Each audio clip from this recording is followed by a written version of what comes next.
Eu venho à tribuna hoje para falar de um tema delicado que me toca muito, porque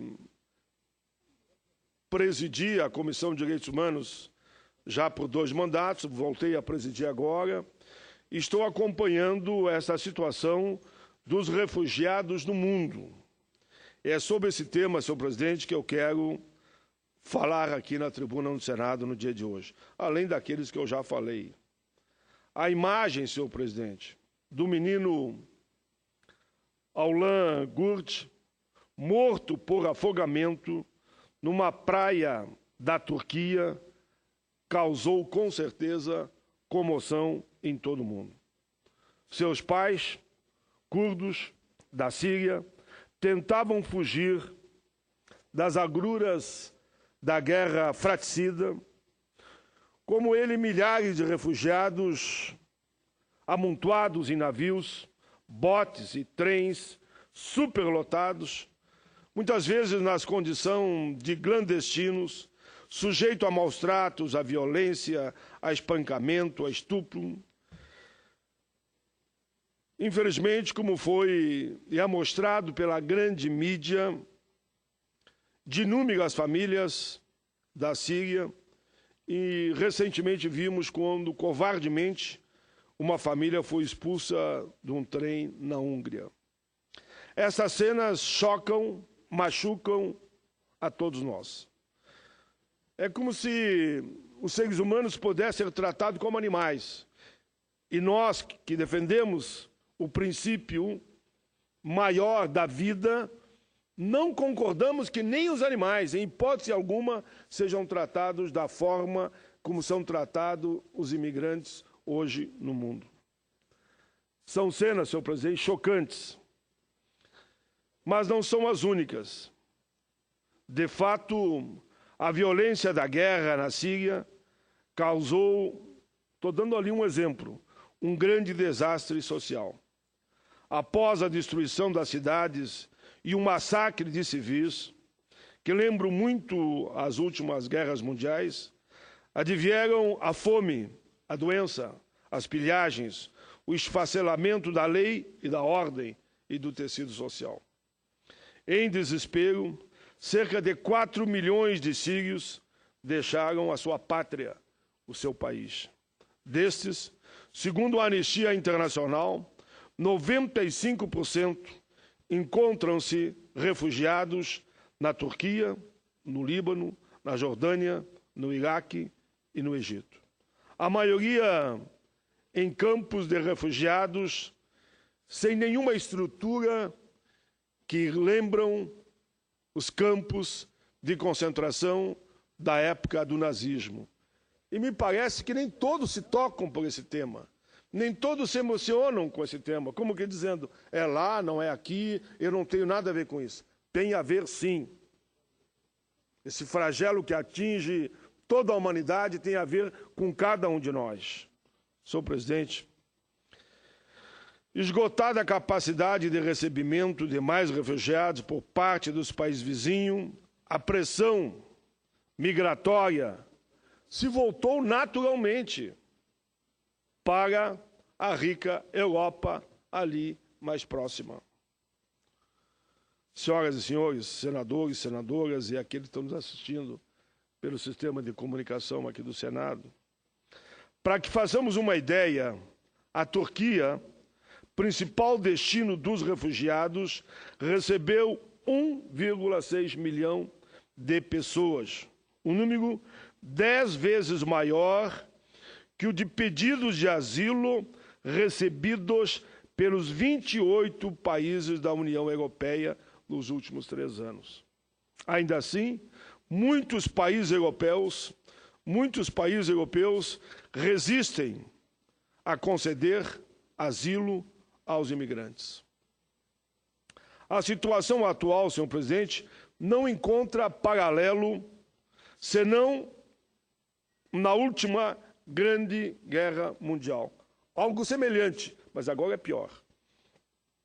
De acordo com o relatório divulgado pela Organização das Nações Unidas, no mês de junho, Diz lá, o mundo tem cerca de 20 milhões de refugiados. Tudo indica, no entanto, que se trata apenas da ponta do iceberg. Segundo o Alto Comissariado das Nações Unidas para Refugiados, o senhor Acnur, há, na atualidade, mais de 60 milhões de pessoas deslocadas de seus lares, de seu país de origem, da sua pátria, por conta da fome, da miséria e da guerra. Conflitos étnicos, perseguições políticas ou crises econômicas. Em 2014, o número era de 37,5 milhões de pessoas. Repito, em 2014, atualmente é 60 milhões. Ali, no ano passado, em 2014, era de 37,5. Dobrou praticamente milhões de pessoas, demonstrando que a situação vinha se agravando a passos largos. A aritmética nos mostra que 1 em cada 122 seres humanos se encontra nesta condição. Um contingente humano do tamanho da população italiana, por exemplo. Em pleno século XXI, senhor presidente, os impasses de decorrências gerados pela crise evidenciam limitações fáticas e inadmissíveis que ferem frontalmente os direitos humanos. A proteção a esses direitos, como se sabe, ocupa uma posição central na agenda internacional desde, pelo menos, meados do século passado. Os múltiplos, senhor presidente, instrumentos internacionais nesse domínio jurídico revelam uma unidade fundamental de concepção e proteção de propósito, ou seja, que os direitos protegidos são inerentes a todos os seres humanos, sendo anteriores e superiores ao Estado e a todas as formas de organização política. Tais premissas derivam não apenas da Declaração Universal dos Direitos Humanos, ainda de 1948, como também da Convenção das Nações Unidas sobre o Estatuto dos Refugiados, adotado em 1951 e em vigência a partir de 1954. A Convenção consolidou instrumentos legais predecessores em relação ao tema dos refugiados e codificou os seus direitos. Posteriormente, em 1966, foi preparado um protocolo que levou o nome do Estatuto dos Refugiados, o qual foi submetido e aprovado à Assembleia Geral da ONU em fins daquele ano, com eficácia legal a partir de outubro de 67. Senhor presidente, senador Assir Burgaz, os estados têm sido frequentemente instados pela ONU a ratificar esse instrumento e fazer dele uma lei interna daquele país. Cabe lembrar que o próprio Conselho da União Europeia recomendou aos países membros a ratificação desse protocolo de acolhimento dos refugiados. Contudo, senhor presidente, nesse momento estamos a presenciar uma perigosa hesitação de vários países europeus diante da crise migratória síria.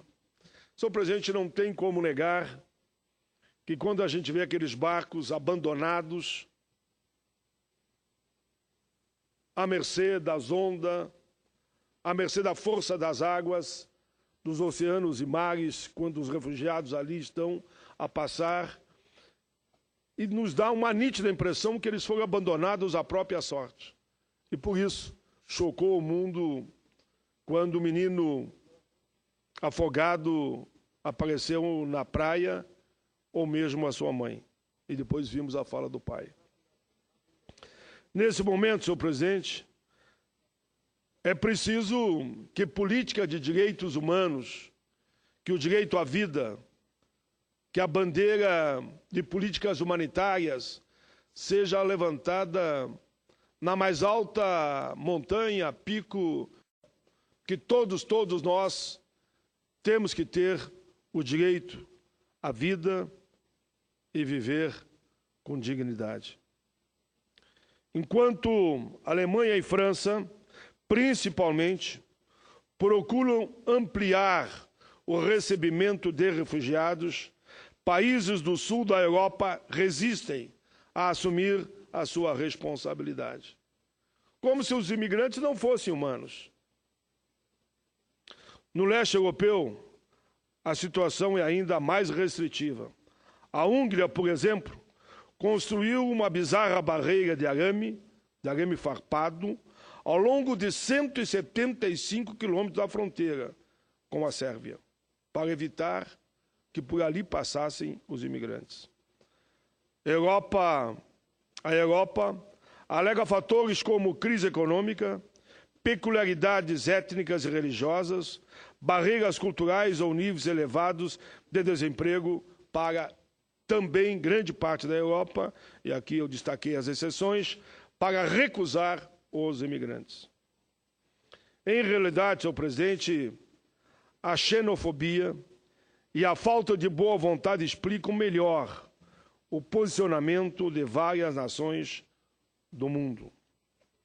A população europeia, senhor presidente, é de 670 milhões de pessoas e um quantitativo de 438 mil refugiados que pediram asilo em países desse bloco desde julho de 2015.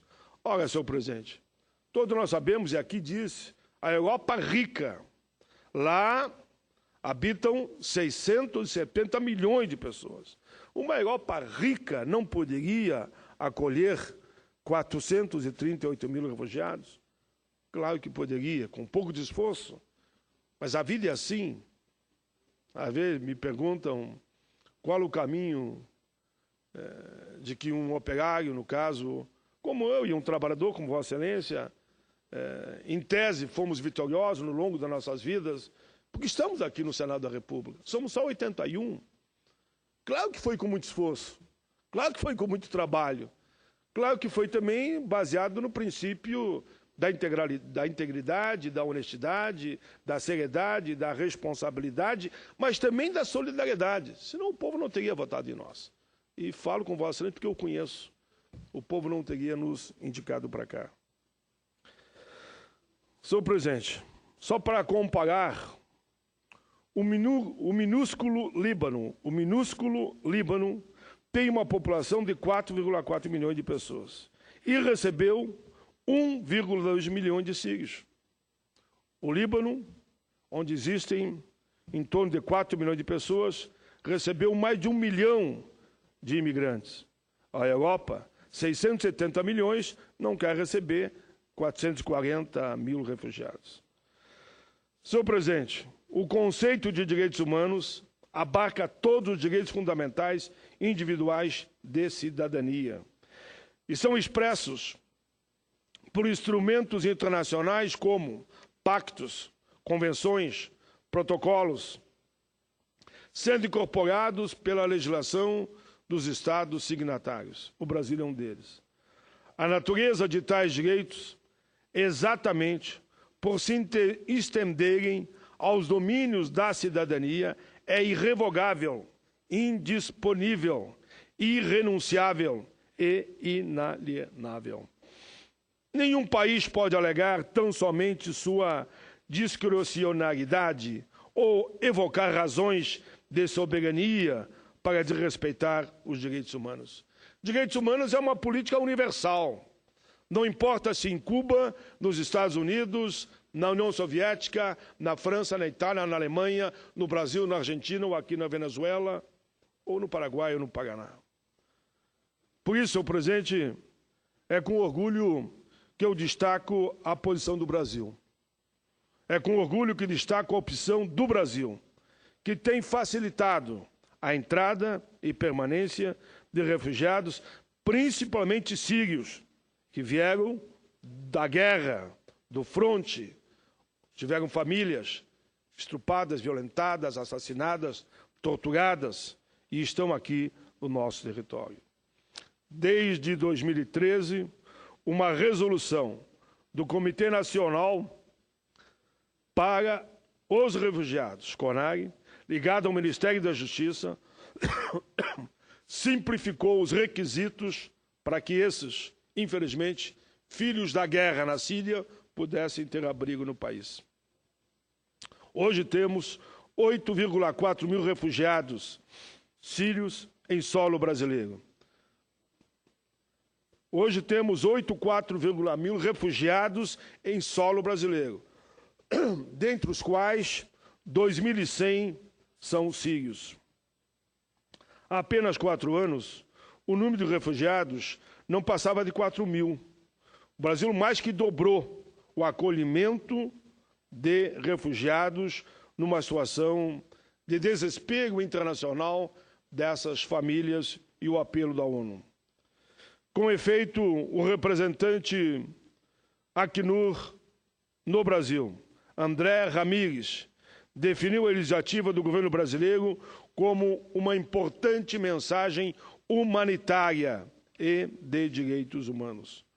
Os nossos números, claro, ainda são baixos, pois a distância geográfica pesa muito, mas, diferentemente de outros países, o refugiado, enquanto aguarda pela concessão do asilo, pode trabalhar e ter acesso à saúde e à educação pública. Senhores e senhoras, desde que comecei esse pronunciamento, trazendo as cenas de desespero e barbárie que nos espantaram a todos, mostrando crises migratórias em função de guerras e conflitos que continuam a assolar, a agredir a população em todo o planeta, especialmente nos países mais próximos à Europa.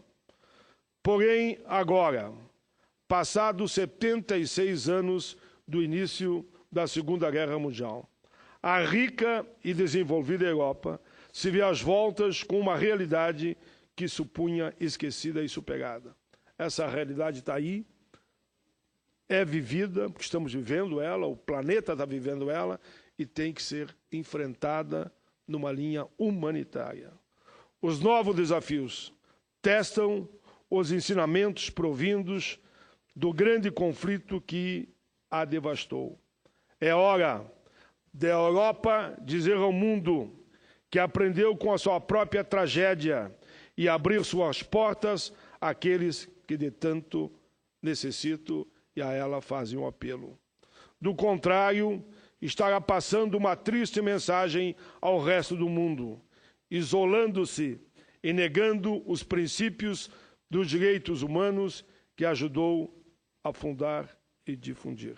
Senhor presidente, no momento que faça esse pronunciamento, com a tristeza normal de todos nós, é preciso também lembrar que o maior revolucionário de todos os tempos, que foi Jesus Cristo, há uma frase, um ensinamento que ele deixou para a humanidade, entre tantas e tantas e tantas falas que fez, e foram reproduzidas por milhares e milhares e milhares e milhares de anos, tem uma que eu gosto muito de repetir.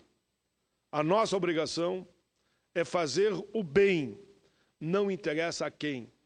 Queria muito que a Europa, que lá estão os imigrantes, estão ali em campo de concentração, estão ali nas praias, estão ali na cerca de arame farpado.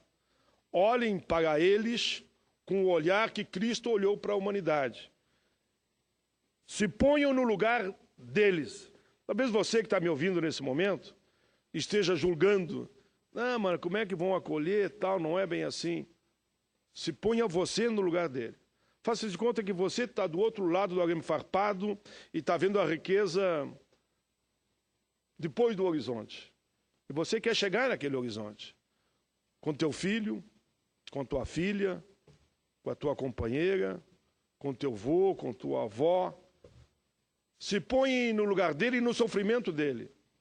E por isso que Cristo, com muita sabedoria, disse: a nossa obrigação, nós que temos compromisso com políticas humanitárias, é fazer o bem, não olhar a quem.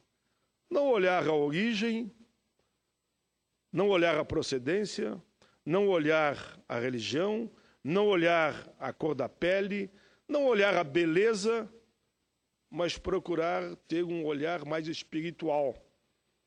Aquele ser humano que está ali merece e quer que a gente dê a mão para ele. Ele precisa de um abraço. Tem uma canção que diz que tudo cabe dentro de um abraço.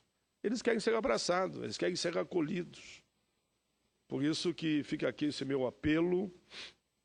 É um apelo, claro, aqui no Parlamento Brasileiro, mas é um apelo internacional para que a energia do universo conspire a nosso favor e chegue lá na Europa, que é o centro do conflito nesse momento, no sentido de que haja o devido acolhimento dos imigrantes, tanto lá como aqui no continente